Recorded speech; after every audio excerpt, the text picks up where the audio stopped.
Welcome to Subway Sports Talk. Dan, clear of the closing doors, please.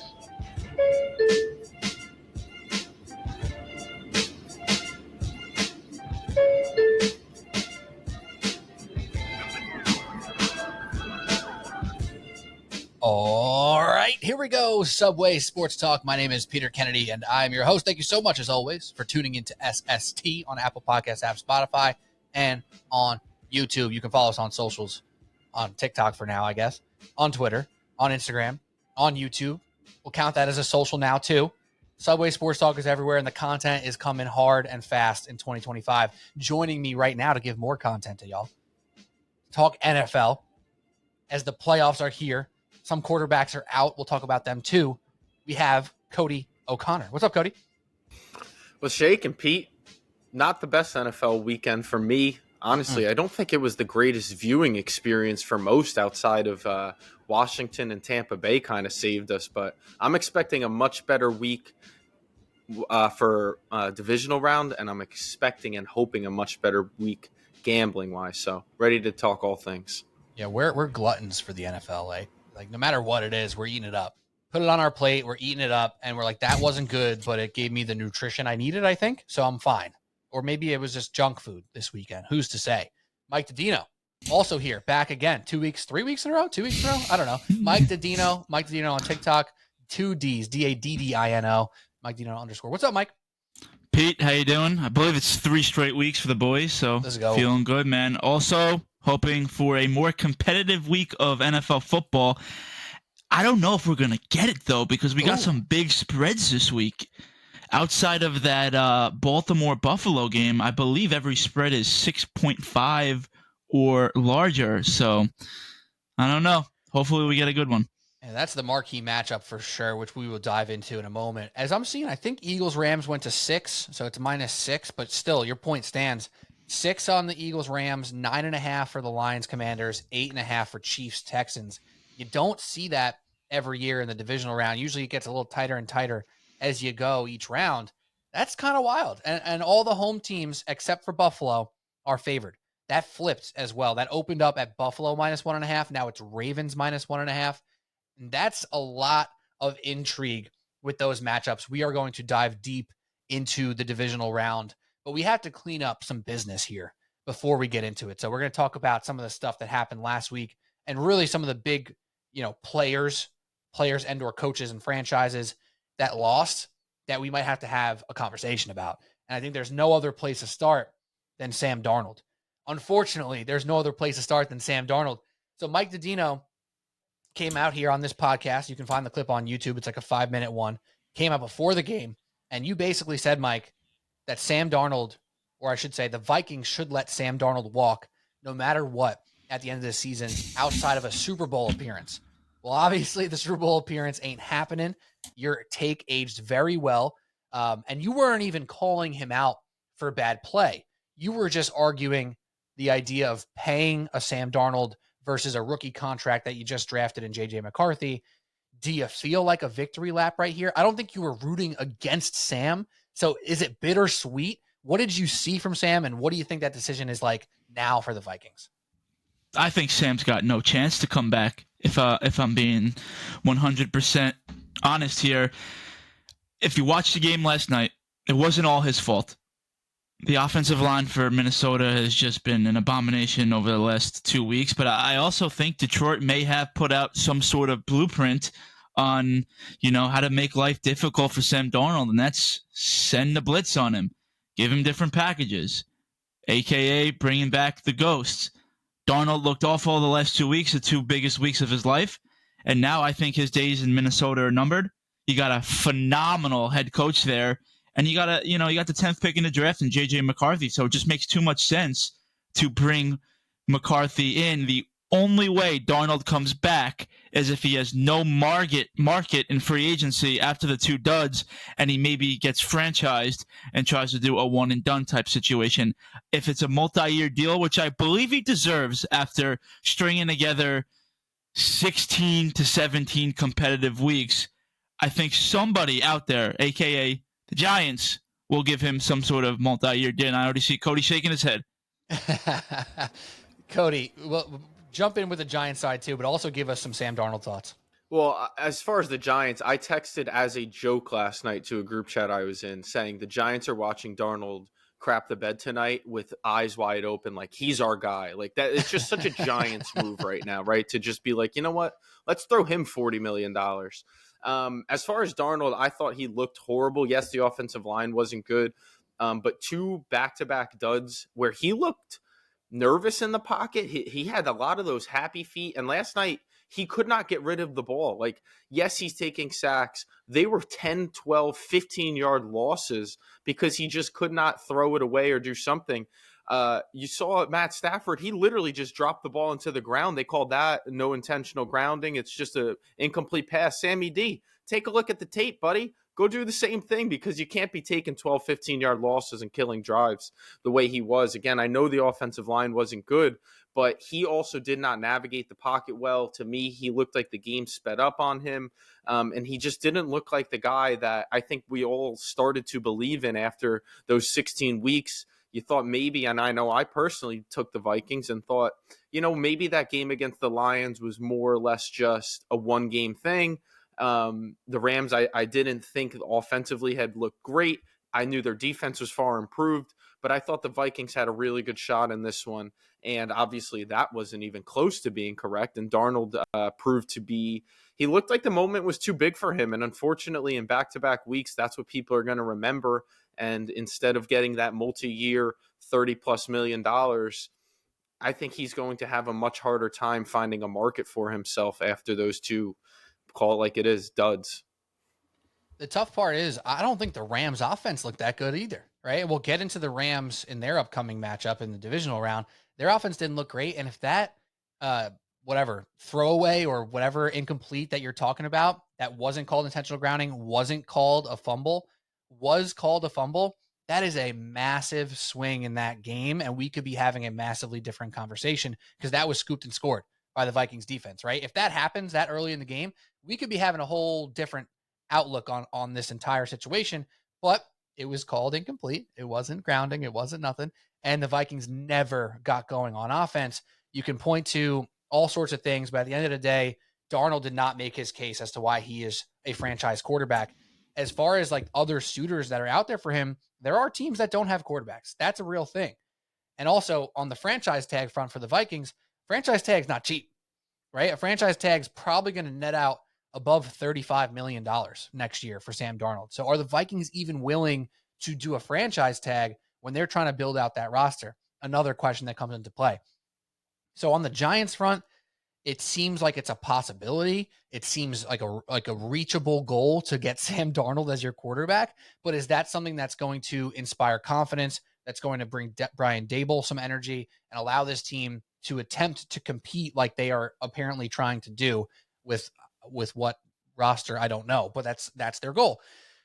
If Sam Darnold is not the Vikings quarterback next year, would you guys bet that he's a starter somewhere? He has to be starting. He has to be, and I think he deserves to be. No, he can't. And there's too many jobs available right now. If you you pull up a list of all the NFL teams, assuming the first 2 quarterbacks go 1 and 2, the Jets are in the market for a quarterback. The Giants are in the market for the quarterback. The Raiders are in the market for a quarterback. The Saints are in the market, I guess, for a quarterback. And then, you could argue maybe Seattle. Probably, I doubt they move from Geno to Sam. Maybe not as many teams as initially thought, but there is a job out there for Sam Darnold because he's going to be the most attractive free agent coming into the season. Outside of him, who do you really have? Maybe a Fields, maybe a Russell Wilson. Jameis Winston's a free agent. Some of those guys really, to me, make for a better option than Sam Darnold. So, I know Cody said no, but it seems like it would be a Giants move, and I think it's going to be the Giants move because they don't have many better options. Pete, we talked about this last week. Well, who are their other options is a good question, but also it really depends on the number. If Sam Darnold gets like a $15 million a year contract from the Giants, I think every Giant fan goes, Okay, but at least it's not a lot of money. But if he gets $35-40 million a year, I think Giants fans are going to have a heart attack, Cody. Well, here's my issue. It's that the Giants have already come out saying something as stupid as, if we don't make the playoffs, Joe Shane and Brian Daboll are out of here, which, again, it's just like, oh, yeah, let's make another horrible decision even though we're not playing football. They did that.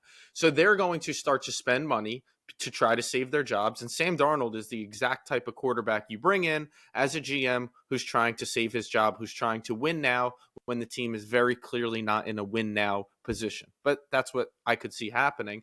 15, like you said, much, much different. And obviously Darnold's value dropped because of those two games that we mentioned. Can I interest you in the possibility? And I don't know if, I'm pretty sure that he's out of contract. It wouldn't be a trade, but Brock Purdy.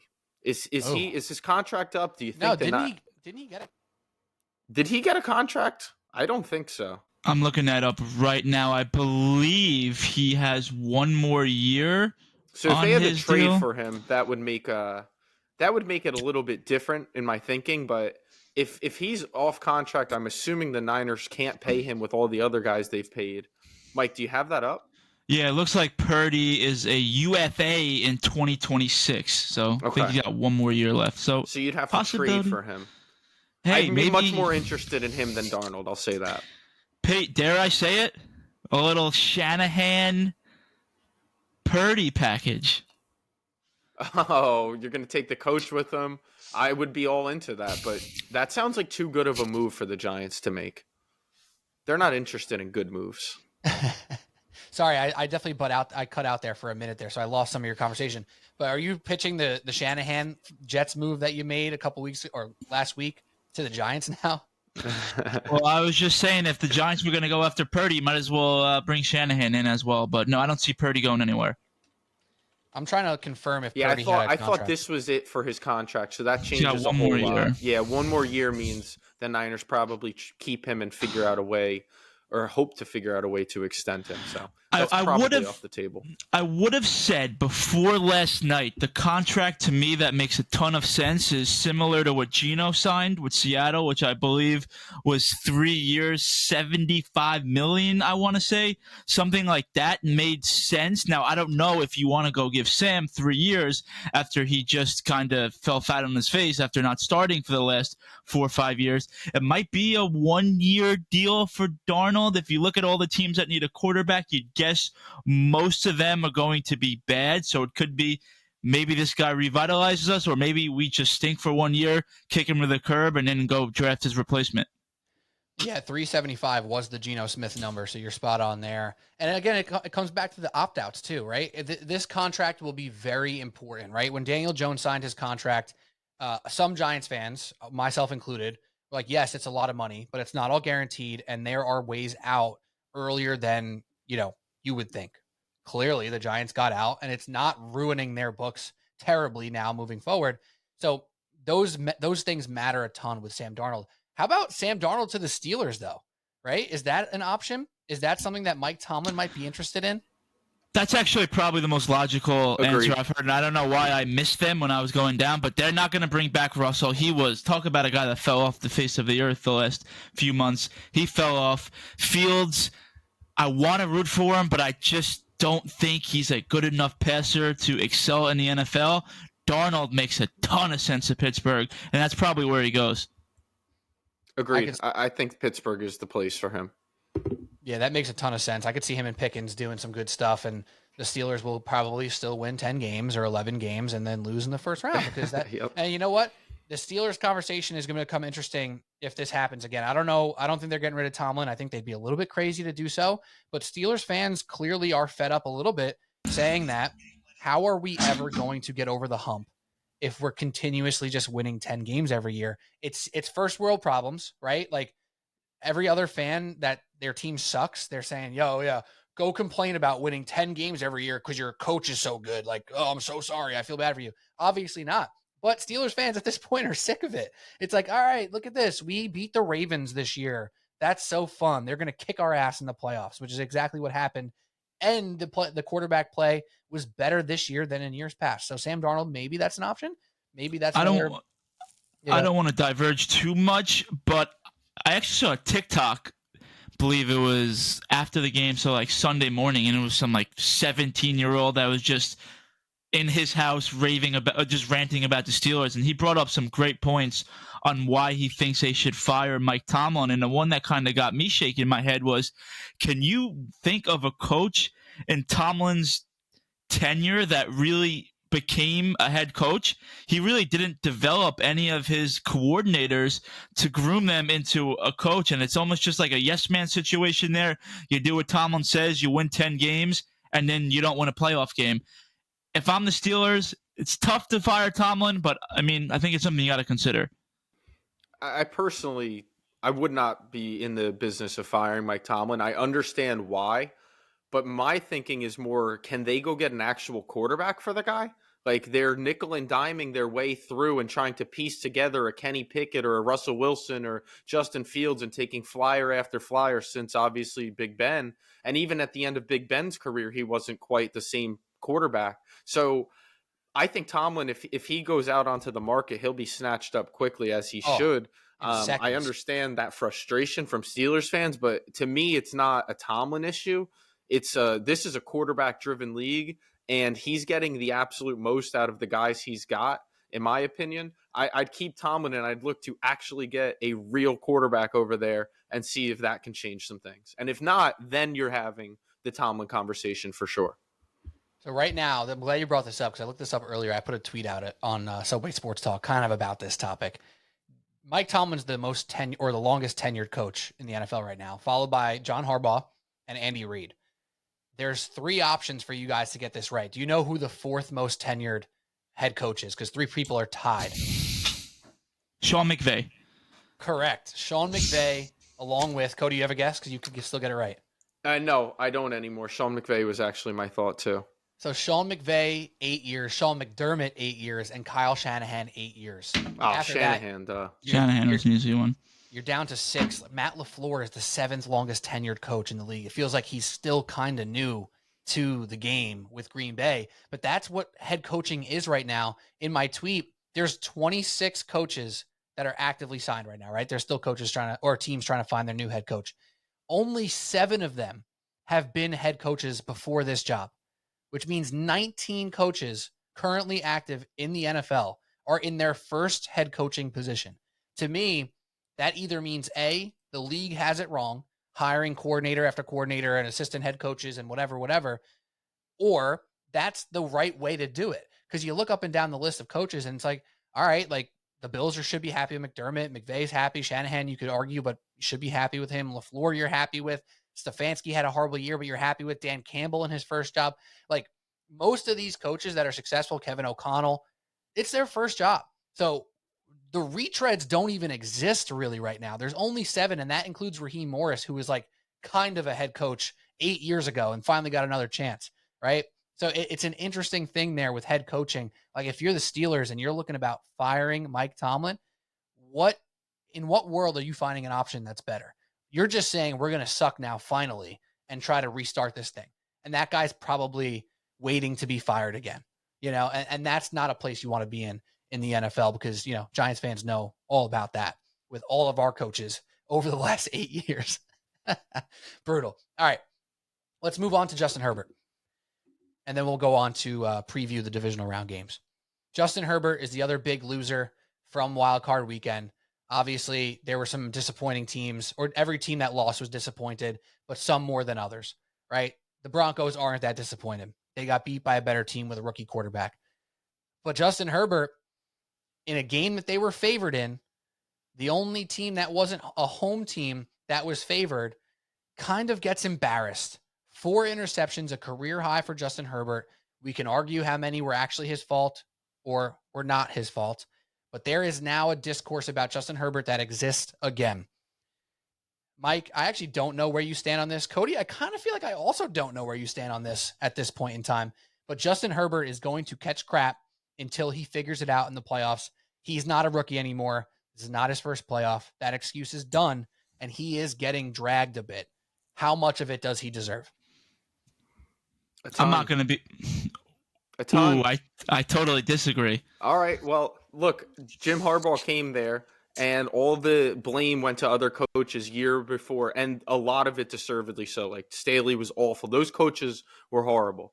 But until Justin Herbert proves in a big spot that he can make those big plays and win one of these games, to me, he is still that social media quarterback. Like I know that sucks to say. I hate that. I what get does that it. even mean, Cody? Okay, that means that he throws a great ball and that intangibles are there and that it looks like he can do all these things. And usually he can. And this year I was starting to buy in, and then he crapped the bed again. And so I don't even like that term. So I hate that I even said it, but because I've heard it used in other guys, and I'm like, F you, like you're crazy for that. Lugan. But well, with other guys in like other sports and stuff too. But my point is, I think I said this a while back. I think it was about Herbert when they lost to the Jags. I'm almost positive it was him and them.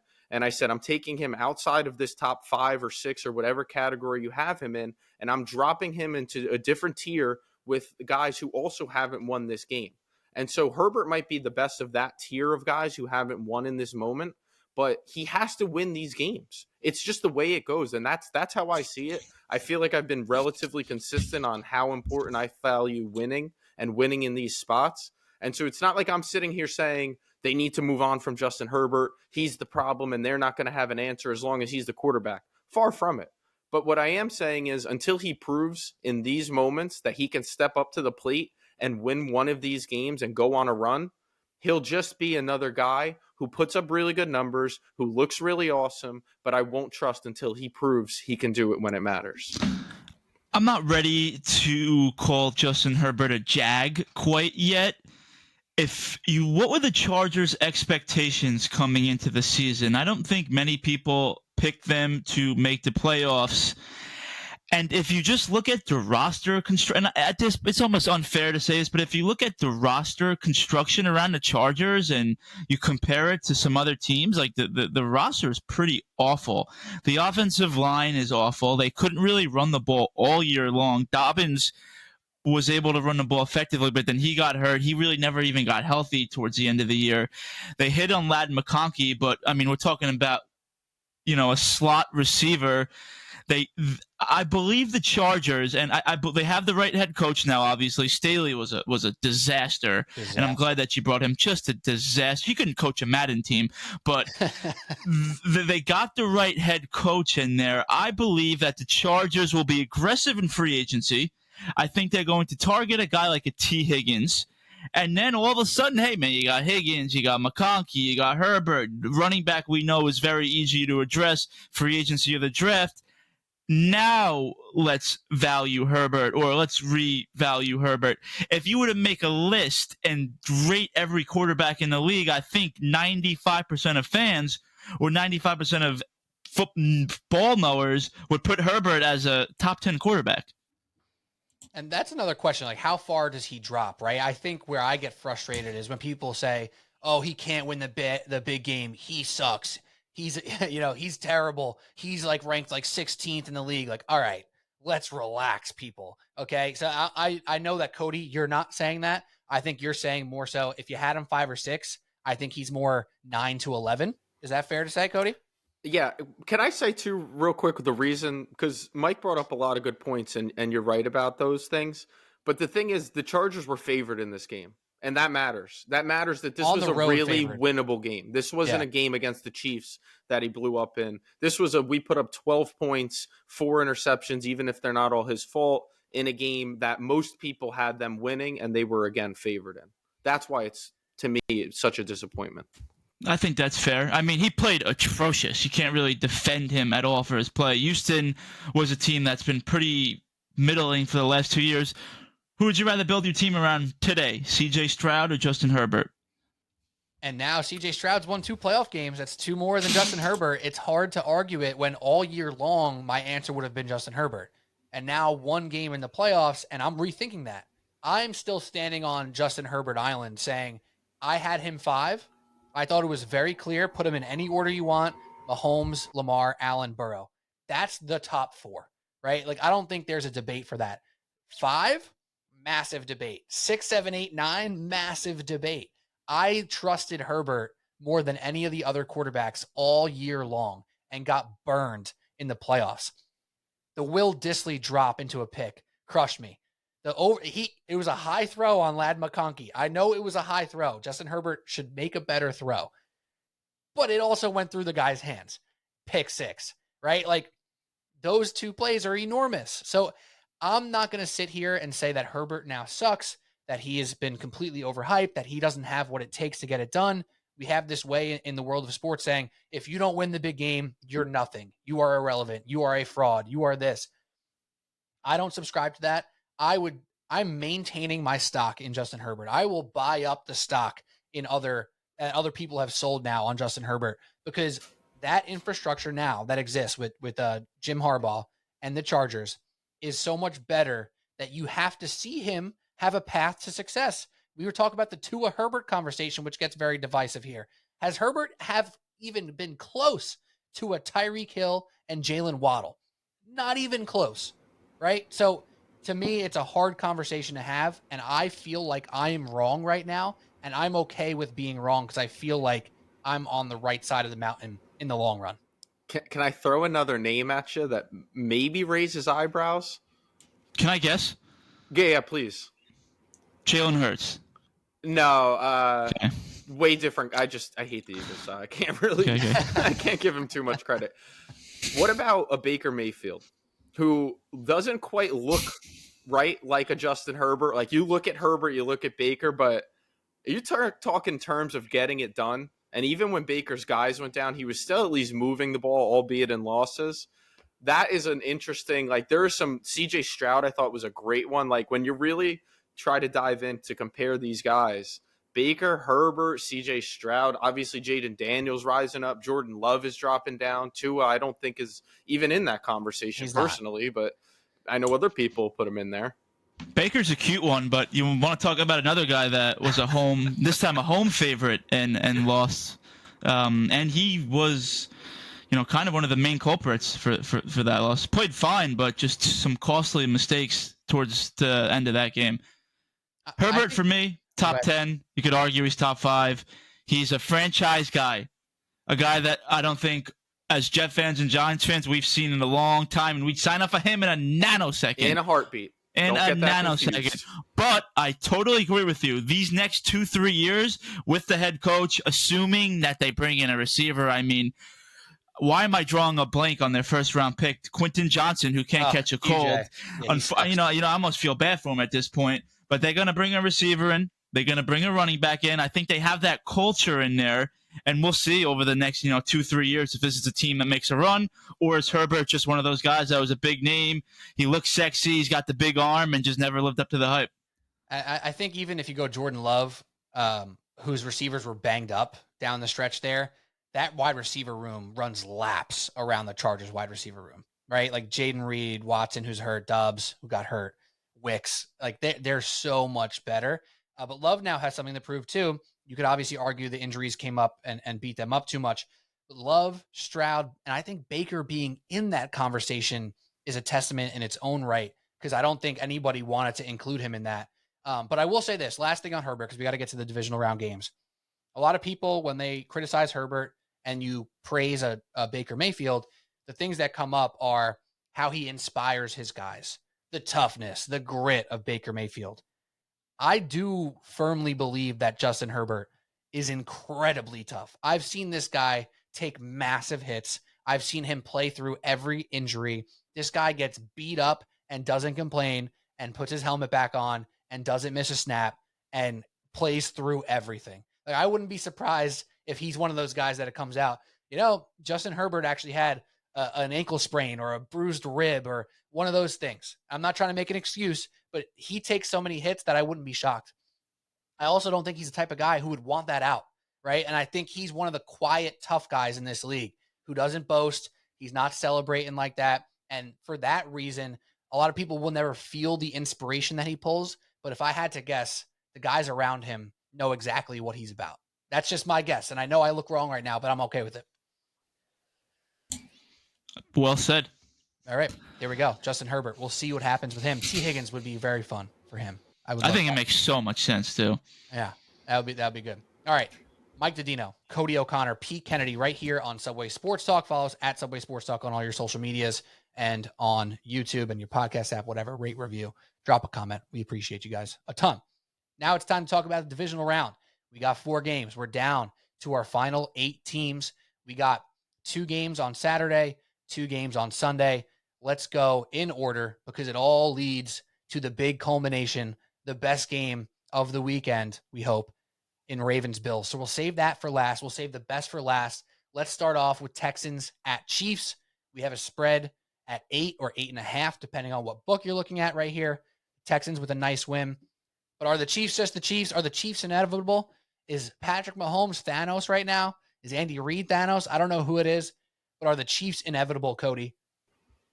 You want to find out? Bet against them. Be my guest. I'm not going to be the one doing it. I won't be putting U.S. currency against Patrick Mahomes, Andy Reid, and those boys. It's not going to be me. So, the spread, you've seen how often the Chiefs haven't covered those big spreads. So, of course, that probably makes you nervous, probably makes a lot of people want to put them in a teaser.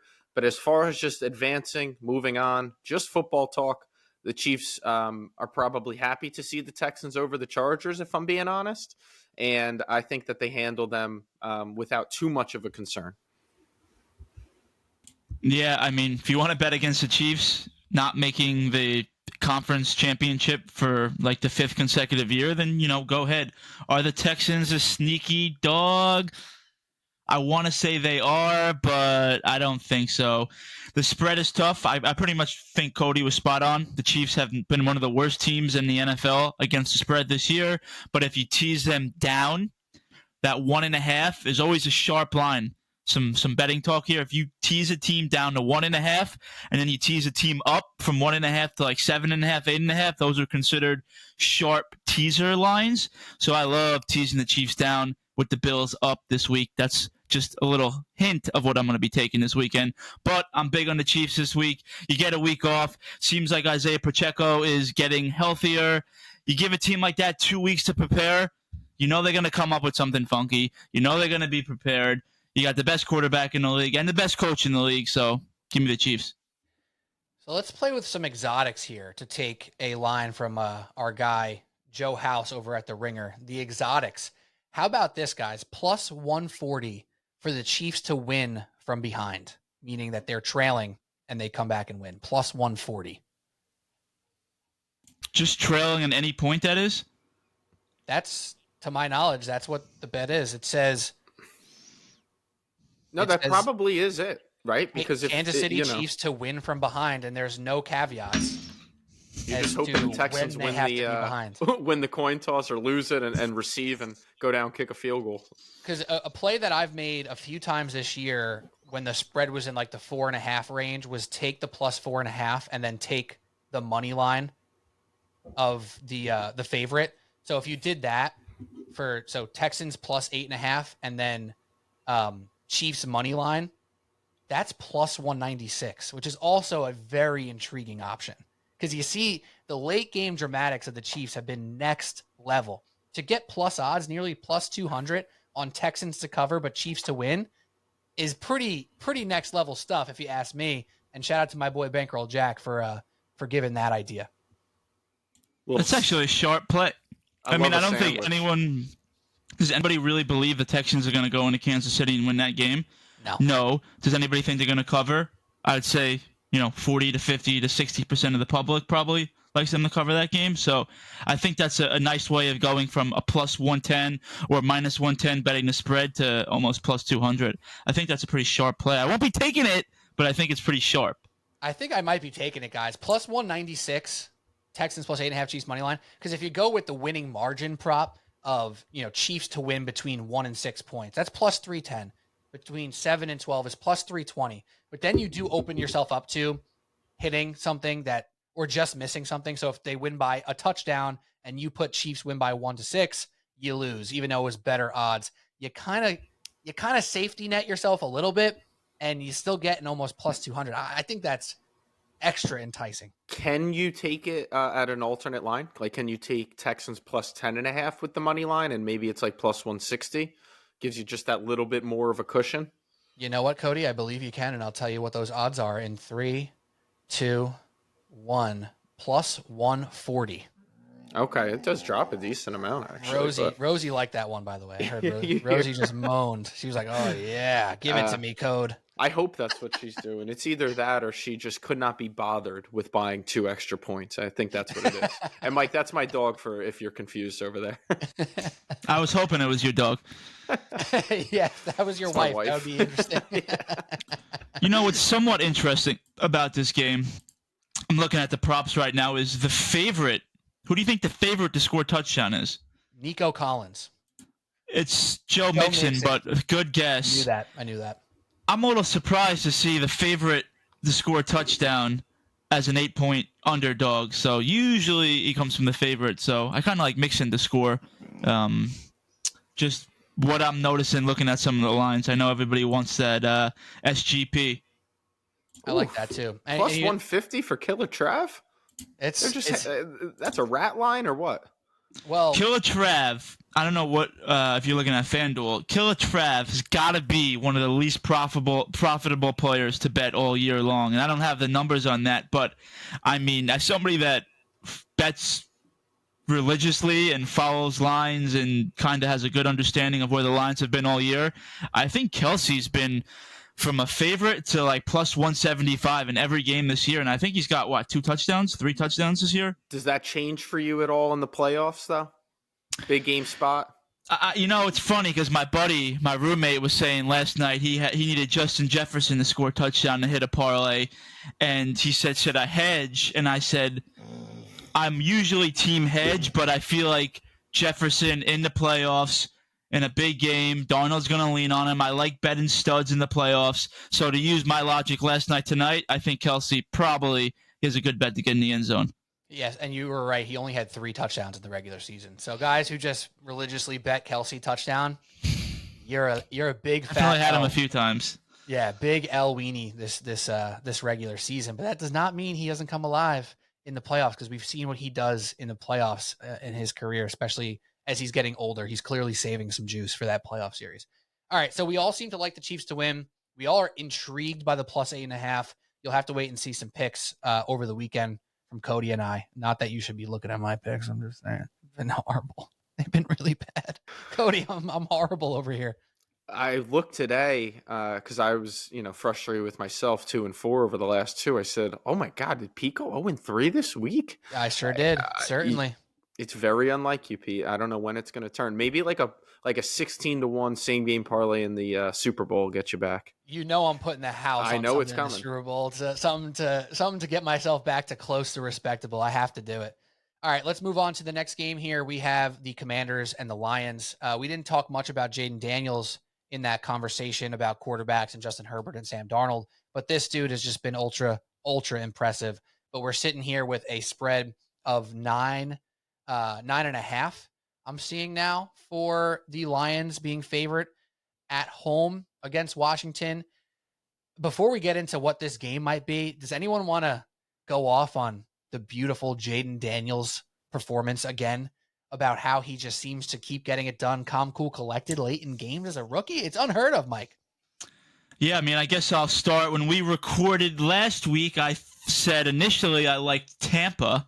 I actually ended up making my pick that day, Washington.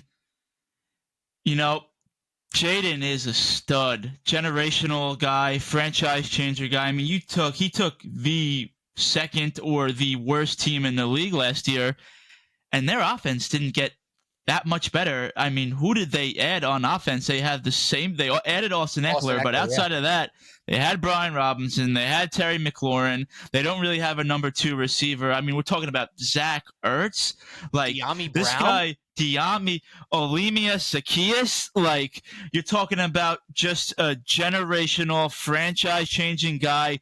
He also seems like a really humble and good kid. I love him. I'm rooting for them to beat the Lions. I think America wants the Lions to make the Super Bowl, but if there was anybody to beat him, I think we'd all agree that it'd be Jaden Daniels. I'm hoping for a competitive game. Not sure if we're going to get one, especially if Marcus Lattimore is going to be guarding Amon-Ra St. Brown. But I like the under in this game. Sharp play, like 55.5, right?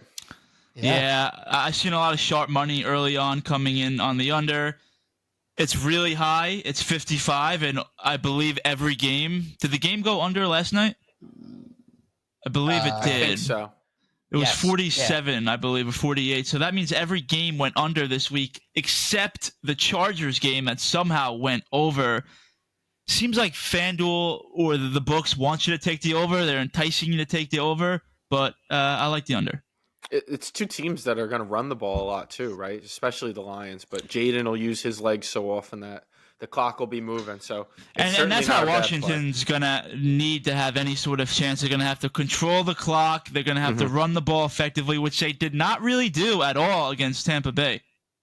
I'll do a quick Jaden soliloquy here, because what he's doing right now, I think other Giants fans might agree, is he is making me concerned with Washington to a point where I actually might have to hate them too now. Because my whole life I've never cared about Washington. I never thought twice about them. It was hate Philly, hate Dallas, Washington. It's like, yeah, the Giants are probably going to beat him twice. He's to a point where he's so good that I have to respect them, and I probably have to hate them. That's what Jaden Daniels is doing. He looked and looks the complete opposite of what I saw Sam Darnold look like on Monday night. Sam Darnold looked nervous. He looked happy feet. He looked like he was ready to get rid of the ball and just get out of the pocket, and the game seemed to have sped up on him. And Jaden does the exact opposite. He slows the game down. He does it in big moments, third down, fourth down, conversions after conversions. Hard to get that team off the field. They didn't punt the ball on Sunday night. I mean, and that's not the first time this year that's happened. That is incredibly impressive stuff, what he does. Hate that he's in my division. Hate that I might have to hate him, but it's better than Washington or the Dallas or Philly still. So got to give him all the credit in the world. Well, since 2011, Cody, since the Giants won their Super Bowl in 2011, the Redskins, now the Commanders, once the football team, have won the division 3 times to the Giants 0. The Giants stink. The Giants do stink, though. But before that, the Redskins, it says Redskins on my screen here, so I apologize for saying it might have been again. them then. Maybe you're talking about those Redskins. Yeah, I am talking about those. Now I don't want to say it, but those Redskins, they hadn't won before 2012 since 99, the division. Those were the RG3 days, I believe. Yeah, the 2015, that was RG3, right? I believe. So, there you go. The Commanders are looking up, and the Giants obviously are not just yet, but Jaden Daniels has been incredible. Terry McLaurin, Chris Collinsworth just going out there and saying, this is the best jump ball catcher in the league. Chris Collinsworth doesn't, he hypes up everybody, but he usually doesn't make super specific statements like that. He's just hyping up everybody. It's a hype train when it comes to Collinsworth, and he just goes, this is the best wide receiver at jumping up and catching a football in the league. I was like, damn, that's kind of a crazy statement right there when there's a Jamar Chase in this league, and there are even T. Higgins. There's people out here who would be doing it. Garrett Wilson, Devontae Adams still doing his thing, whatever. Terry McLaurin, pretty freaking special. Now, let me ask you guys. Oh, go ahead. No, I was just going to say Collinsworth is out of his mind, but I do think you could argue that Terry McLaurin is the most underrated receiver in the NFL. Yeah, he had no quarterback help a year ago, and it didn't look good. And this year, he's been incredible. Now, let me ask you never complained. And one more thing, and then we can move on. I'm sorry. You see all these divas now always complain when they don't get the ball. They start reading books on the sidelines now when they don't catch the ball. Terry McLaurin never, ever complained. He was playing on an abomination of a team every single year. He always showed up. He was always professional. Class act on the field, class act off the field. Easy to root for. Good for Terry. I know, and that's why, Cody, I feel you, but I don't hate Washington right now. It's not there yet. It's not there yet. I'm just giving. That's the respect that they're getting to. They're on my radar. Can I ask you guys one quick question about Washington? Your boy was at the game rooting for the Commanders. Malik Neighbors obviously played with Jaden Daniels.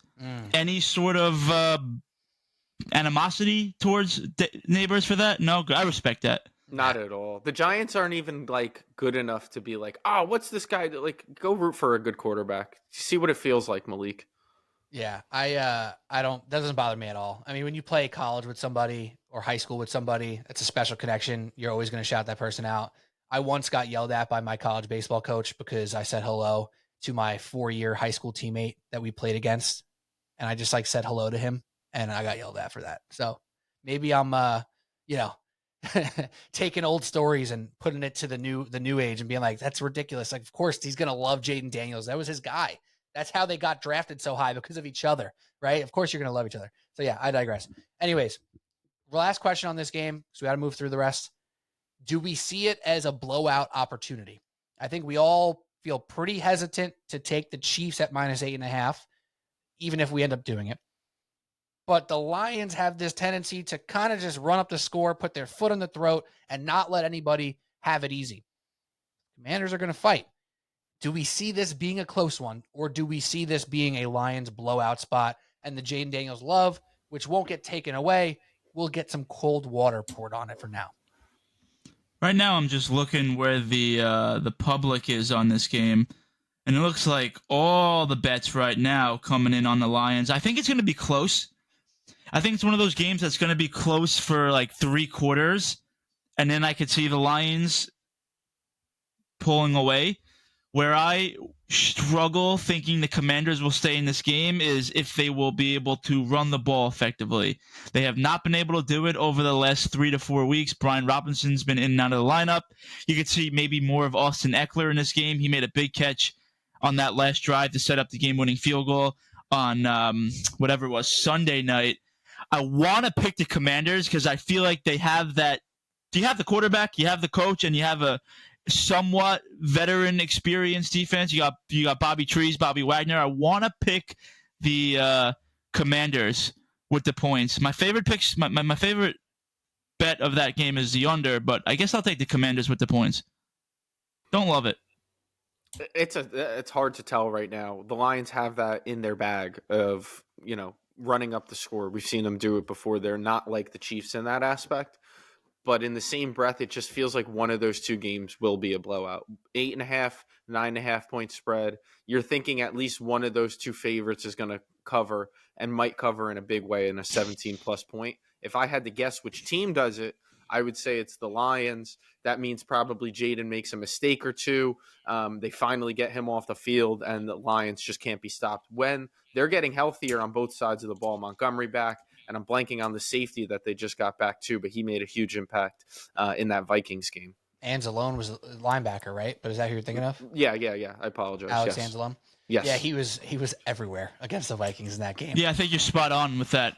Vegas ain't gonna miss in all these big favorites. It's gonna be a few blowouts this weekend. You just said that it seems like the public's heavy on the Lions there. So may I interest you in a little exotic here, boys? How about that plus 196 Texans plus 8.5 and the Chiefs money line? How about the Commanders plus 9.5 and the Detroit money line? Same game parlay those two things together and you're at plus 750.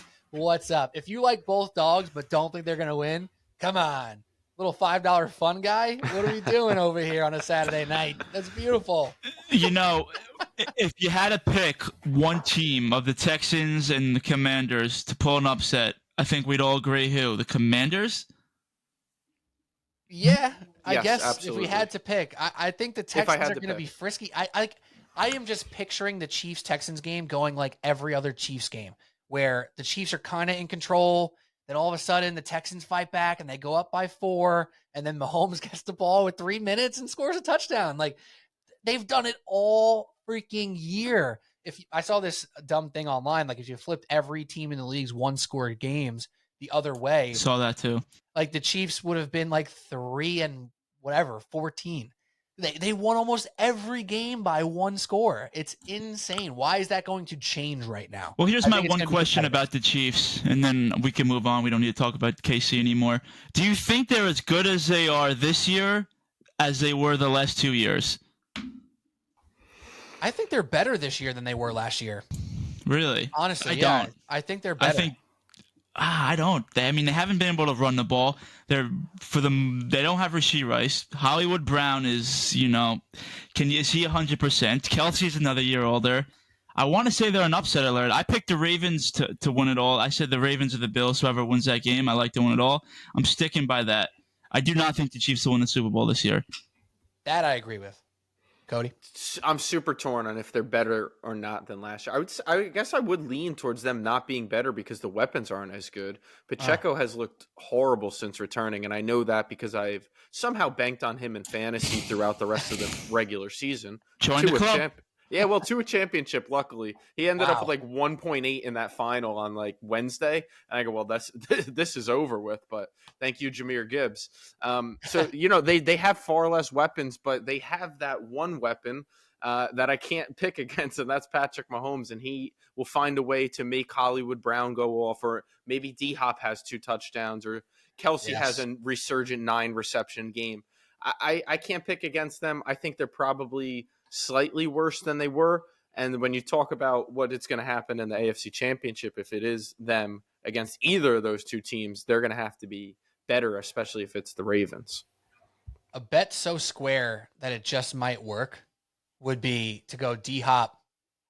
Oh my God, his line is low, boys. Revenge game. His line is in the 30s, boys. Oh my God, his line might be like 29.5. Anyways, it's the squarest bet of all time. It might be so square that it just might work. You go D-Hop 40 plus, which is plus 170 right now. And then you go Travis Kelce at 60 plus at plus 125. Jesus Christmas. If that's so square, it just might work. I'm probably just going to have to throw it in. I mean, you're getting on that plus 485, D-Hop 40 plus, Kelce 60 plus. Like, would you be shocked right now? Quick answer. If Kelce has 9 catches for $1. Not even a little bit. And that's where I would go with him is receptions, by the way, over yards personally. That's very fair. He might have 7 for like 42 yards. 7 is plus 130. And shout out DraftKings. How about DraftKings finally adding alternate receptions? I don't know when you guys noticed this, but I was hyped the hell up to see DraftKings add alternate receptions. It's such a good line to add to same game parlays. Thank you, DraftKings, for welcoming yourself to 2025. Beautiful thing. All right, let's get to the other games here as we're getting closer to our time. Let's go Rams, Eagles. Eagles -6 at home, over under 44.5. Eagles, what a weird game.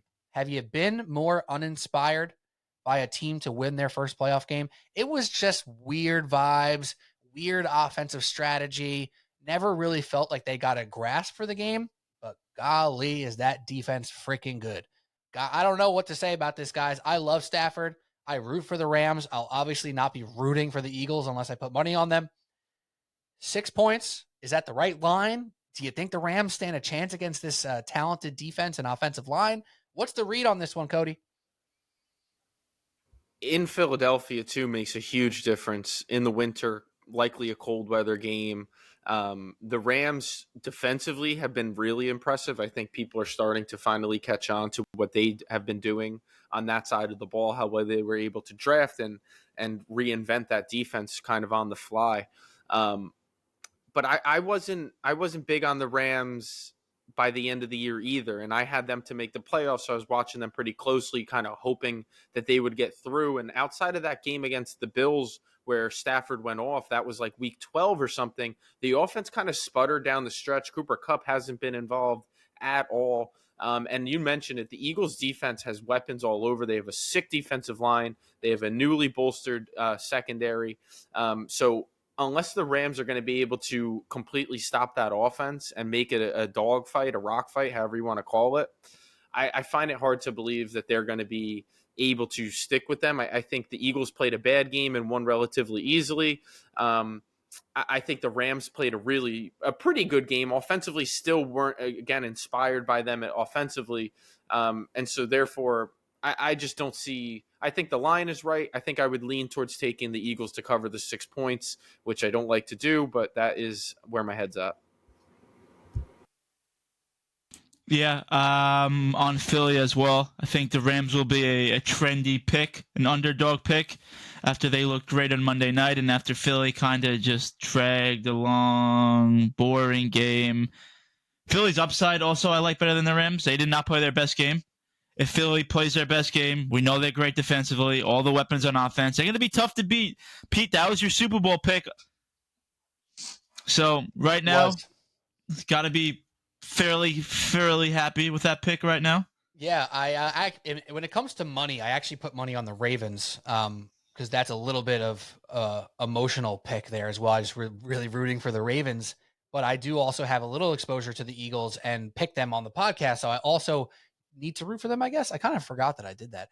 But the Eagles are weird to me because all year long, they haven't been normal. So this is just nothing new. In the beginning of the year, Nick Sirianni was about to get fired. And everyone was like, this guy's a joke. Jalen Hurts and Sirianni hate each other. They can't even be in the same room together.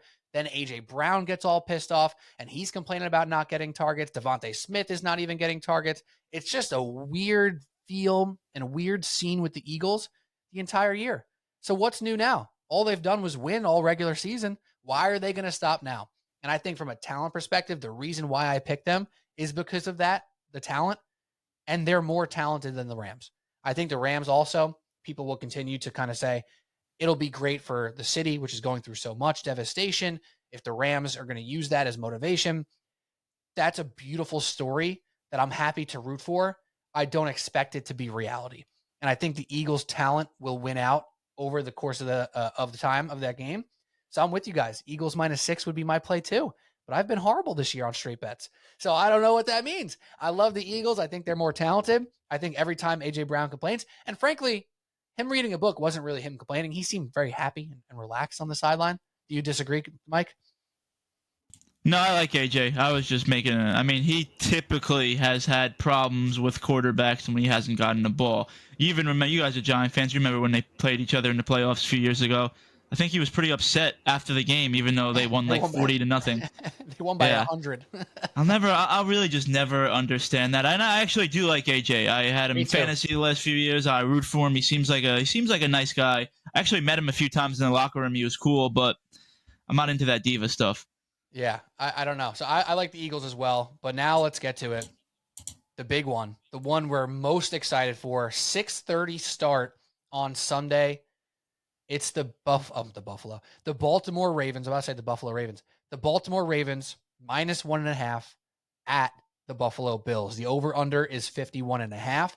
These are two of the most talked about teams, two of the most exciting teams to watch, with the two quarterbacks who are neck and neck for the MVP this season. Guys, is this one of the most exciting games that we've had in recent memory? Absolutely. Especially with all of the lead up from the regular season, from the MVP conversation, which I'd personally like to get into. But as far as the two teams are concerned, they are two teams who both need this win. They're two quarterbacks who need this win. And they need the next one too, right? Because they are both guys, and if Josh Allen wins MVP, it'll really solidify guys who have done it all in the regular season, all pro, MVP caliber, all the numbers that you could ask for. They're decent playoff performers. I don't think anyone anymore is kind of giving, hopefully not, the Lamar, can't perform in the playoff conversation. I don't know if Josh Allen still gets that. I guess if you go against Mahomes every year, that's kind of what happens, the Charles Barkley effect, right? But as far as two teams who kind of need this game, and two quarterbacks, again, that need it, like the intrigue and the buildup from the whole season leading to this moment, I mean, this is as good as it's going to get, I think, until the Super Bowl. And it might be better than the Super Bowl. This is the game of the year, I would argue. You got the two MVP candidates. You have the two guys that kind of want to make their territory and make their mark and make their legacy playing in this game. And you got a guy that's going to – what sucks is you're going to have a guy that's going to go down heartbroken, and his legacy then will be questioned. And unfortunately, I think that's going to be Josh Allen. I like the Ravens a lot in this game. Things can change. I always like to see as the week progresses and the action comes in and if the line moves and where the sharp money is going. But right now, there's a lot of sharp money on Baltimore. And I think it makes sense. They're probably the more complete team. The one bugaboo on the Bills really has been all year long is it's really Josh Allen and like nobody else. And the Ravens just seem defensively like they might be one step ahead of Buffalo. They're going to have a better – you think they'd be able to run the ball a little more effectively than Buffalo.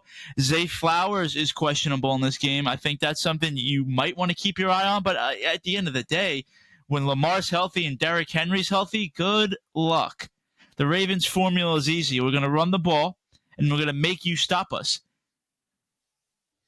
And right now, the Ravens... Nobody's stopping them. So, Derrick Henry's over-under. Any guesses for his rushing? You already checked? I saw this already. Yeah. Okay. So that's Mike, not fair. what's your guess? Man. Based on what you said, I would guess it's high. Now, I've tracked lines pretty much all year long and know that Henry's been in that 90 to 100 range all year. But based on your reaction, I'm going to say 108.5. Oh, 108.5 is a little high. It's 97.5. Okay. 97.5 is ridiculous. There's no. That's what he was last. That's what he was last week too, I believe. And obviously he skyrocketed. He almost Yeah. damn near doubled it, if I'm not mistaken. So 175, I think he had. 186, if I'm not mistaken. Jesus Christ, it's ridiculous. There's no other running back in the league getting a 97.5 rushing over under. There's not. It doesn't exist. Even Saquon does. Does he get 97? Yeah, Yes, he does. I think right he was there. over 100 in that. Yeah, I playoff think he game, was if I'm not 101. mistaken. I mean, just for reference, let's see. And Kyron's been up there a lot this year, also for Not reference. quite like wow. those two, though. Saquon's is my. 111. Yeah, see? Saquon gets the. Oh, see, I thought because Saquon's a little bit more in the pass game that he would get a little bit lower of a rushing, but like his rushing plus receiving would be like 125 or something like that. That's crazy. 111's out of control. I almost Who's weekly. betting that? I almost weekly go in, Pete, to see what Saquon's rushing total is, being like, all right, he's going to go off this game. And then I'm like, all right, 106.5. Like, I'm not taking that. What the hell? And then you take 70. And then he goes for $150. Yeah, you put 70 plus in a same game parlay with like AJ Brown to get 40 yards, and AJ Brown gets 36, and Saquon's got $140. Yeah, I think that's the highest I've seen a rushing prop bet all year long. But it's been the two of them in that 90 to 100 range for most of the year. That's nuts. All right, well, let's get back to this game here quickly. So I think, Mike, you're on the same wavelength as me. The strength is this Ravens offensive line, Ravens run game, and the Ravens run defense. That's the big crux for me. The Ravens run defense is better than the Bills run defense, and the Ravens run game is better than the Bills run game. There's a chance Josh Allen heroics just reign supreme. There's a reason this spread is 1.5. It's in the tic-tac zone, as Bill Simmons likes to call it. It could flip again. I don't think it's going to, because I think the Ravens are having a lot of momentum right now. This Ravens team feels like they're clicking on all cylinders. The fact that they put up a performance like that against Pittsburgh, which is lauded as a great defense, even though they kind of fell off a little bit, they're getting the respect that they deserve. End of the day, Ravens' running ability is going to be paramount. My question is, if the Bills find a way to go up by 10 points, how nervous do you guys get if you're backing the Ravens? Do you think that with this run game strength, they're going to have enough in the pass game to possibly come from behind if they have to in cold Buffalo? I think they can. I know you'd definitely be nervous about it, but I think that Lamar has proven that he can do that. I have a different question, so I'm gonna let Mike go ahead on this one. I think that's been the one question mark on Lamar throughout his career. And is he able to make that throw when you know he's going to make the throw? And that's been kind of his kryptonite for the last few years. But I don't think they're going to be playing from behind. I think this actually might be the game that's more high scoring. Being that I like the under in the Lions game, I think I kind of like the over in this game. But I like the Ravens. So I'm going with the Ravens this game. I think they're the more complete football team. I think it's very telling that they're favorites on the road in Buffalo. I would guess that's the first time that Buffalo has been a home team dog all year, definitely all year long, probably in the last 2 years, because I don't think they've had a home playoff game. So I think that's very telling. Give me Lamar, give me D-Hen, and give me the Ravens. And so I agree with both of you. Pete, you said you were Ravens as well, correct? And I think everyone's reasoning here is that they are the more complete team, correct? Adding Derrick Henry, probably better weapons offensively, a better defense, especially the way they've been playing. And so you have now walked right into my trap of who do you guys have as your MVP for this regular season? I've made my pick on this podcast. I'll do it again. I'm taking Lamar Jackson. I'm going with Lamar as my MVP. I think it's pretty simple to the extent of the statistical argument favors Lamar Jackson, and I don't think the record for the Bills outweighs enough to make the argument for Josh Allen. I get the Derrick Henry side of things. I get that the Ravens are a little bit better from a weapons perspective, but to me, if one of the main things you're saying why Josh Allen's going to win is because of voters fatigue, I'm out. That's not an argument to me. That might be a cause, but it's not a viable cause. It's something that happens that I disagree with. I think Lamar has had the best season, the way he ended the season, the way he beat the Bills head to head and outplayed the entire Bills team and Josh Allen. To me, it's Lamar Jackson, again, his third MVP. Is there any way that they could make it a co-op this year? I heard somebody mention that. I believe it was Ryan Clark. That they've done it before, and if there was ever another year to do it, it would be this year. I mean, they'd have to tie in the votes, though, right? Yeah, I believe they would have to. That's how they would have to straight up tie in the votes for it to be a co-op. And how many votes are there? I guess. I don't know. I'll look that up while you keep talking. I have trouble picking an MVP this year, and the last few weeks, I believe Josh Allen was a heavy favorite to win. Yet the numbers kind of, if you broke the numbers down by total yardage and total touchdowns and quarterback rating, everything kind of favored Lamar. Who is the most valuable player in the league, though? I would argue that's Patrick Mahomes, but I won't open that can of worms right now. I believe that Josh Allen is more valuable to the Buffalo Bills this year than Lamar Jackson is to the Baltimore Ravens. I don't think that – I mean, do the Bills have a Derrick Henry? The answer is James Cook is a hell of a ball player, but they don't have a Derrick Henry. So I think just because of the surrounding talent – you got to give it to, and like you almost want to say expectations. Once the Bills got rid of Stephon Diggs, a lot of people thought they were going to regress this season. They weren't and they ended favored up to win their own division. Correct. Yeah, that's fascinating. And I'm begging you to tell me the Jets were not. Please don't tell me the Jets. The Jets were the favorite. That's actually appalling. You were getting 2-1 on the Bills. That's you getting 2-1. I mean, that just goes to show us the Bills had less expectations. That's shocking. The Bills had less expectations because Stephon Diggs left and Josh Allen had his best year as a pro with his worst weapons. So for me, I'll give it to Josh Allen. So excellent points by you, Mike. What you don't know is before the season, I took Josh Allen to win MVP at 9-1. So I have a bias here. I do have a bias. It's very clear why I want him to win it. I don't know exactly if I would be doing this if he wasn't as a ticket for me, if he wasn't a ticket to some money. But my argument for Josh was that from the beginning of the year was that expectations conversation. And I thought Josh was set up so perfectly this year to be the Superman that the Bills needed him to be in order to win that division. And I felt like if he was able to take that team, win the division, and he did even more than I would have expected, I thought that might be enough. I don't love, Pete, that this is a point, but it is a point when you think of voters fatigue. It's not fair.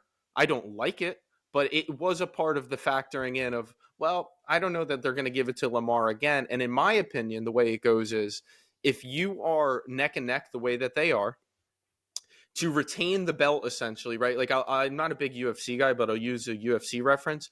When you're fighting and you're the challenger, I think if it goes to decision, you have to be pretty damn clear the winner for them to take it as you, right? Instead of keeping the belt with the guy who's a more marquee name. So in my opinion, in this, when you're comparing Lamar and Josh and you're saying they're as close as they are, which I think all of us are saying they're pretty damn close, like neck and neck. Lamar just won it last year. I think voters fatigue helps Josh in that sense.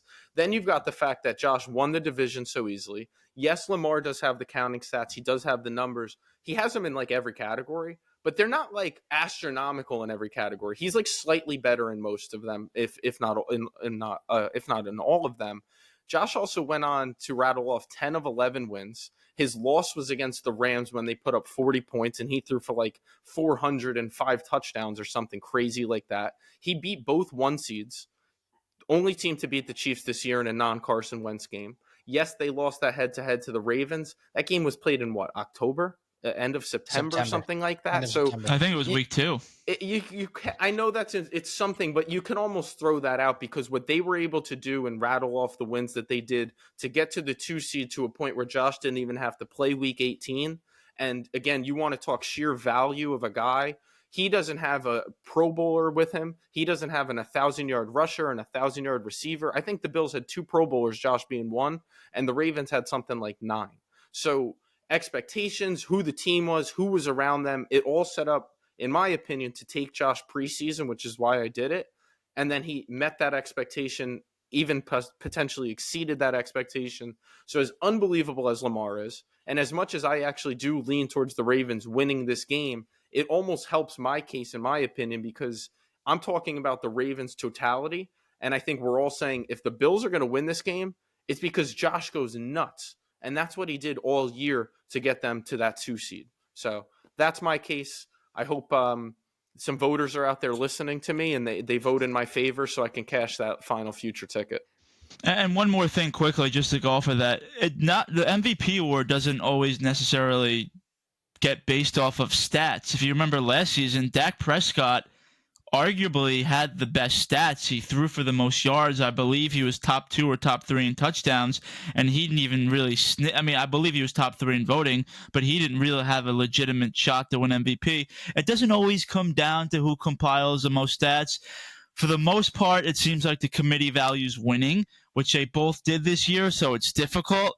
And I think Cody brings up a great point to like really, you got to beat the champ, the beating the champ stuff. I think Josh Allen, I just think he's the most, at the end of the day, I think if you dumb the award down, he's the most valuable player in the NFL this year. And for that, my vote, if I had a vote, I'd be writing Josh Allen's name down. Not because Cody's going to kick me 20% into the table, though. I think I'll let you know. Cody, your argument was incredibly sound. I thought it was a great one, actually. And to hopefully the voters out there, which there are 50 of them, according to Wikipedia and Google, 50 voters for this award, which seems like not enough, in my opinion. Seems like not enough. I don't know. Maybe that's just me. Feels like it should be like 100. Probably because the NBA has like 600 voters, right, for every award. Yeah, It's I don't not know. the actual number, 50 but seems they have low, a lot. though, right? 50 seems low. But nonetheless, I think of the 50, I think you might be getting it, Cody. I think he's going to win it. I think you're going to be cashing that plus 900. And I hope you do. I hope you do. Here's one question. How close will it be? Out of the 50 votes, if you had to guess, how many votes each way? I think it's going to be 20 to Josh Allen. No, sorry. 25 to Josh Allen. Like 20 to Lamar and 5 to Saquon, or like 3 to Saquon and 2 to Joe Burrow or something. I was going to say, and Mike's Mike's comment was perfect for Joe Burrow. Talk about stats, but exactly. The playoffs didn't follow, and that's why he's not really in this conversation. Somebody will. No, if the Bengals snuck into the conversation in the playoffs, now you have a real interesting question because Burrow had the best stats of all of them. Agreed. Yeah, good stuff. All right, well that's it. That's all we got. We made some decisions on some picks, perhaps, maybe. Obviously, got some time left to lock those in. We broke down all the games. Cody O'Connor, Mike Didino, I'm Pete Kennedy. That's all we got. What a weekend, hopefully, we have ahead of us, because the one behind us was not as fun from a product standpoint, and the NFL kind of needs, not that they really do, because we're all watching anyway, but they kind of need some good pub here with some exciting games, more than one at least. So hopefully we get at least 3 good games here this week. That'll be kind of nice, but we shall see. That's all we got here on Subway Sports Talk. I'm Pete Kennedy for Mike Didino and Cody O'Connor. We'll talk to you soon. Cheers.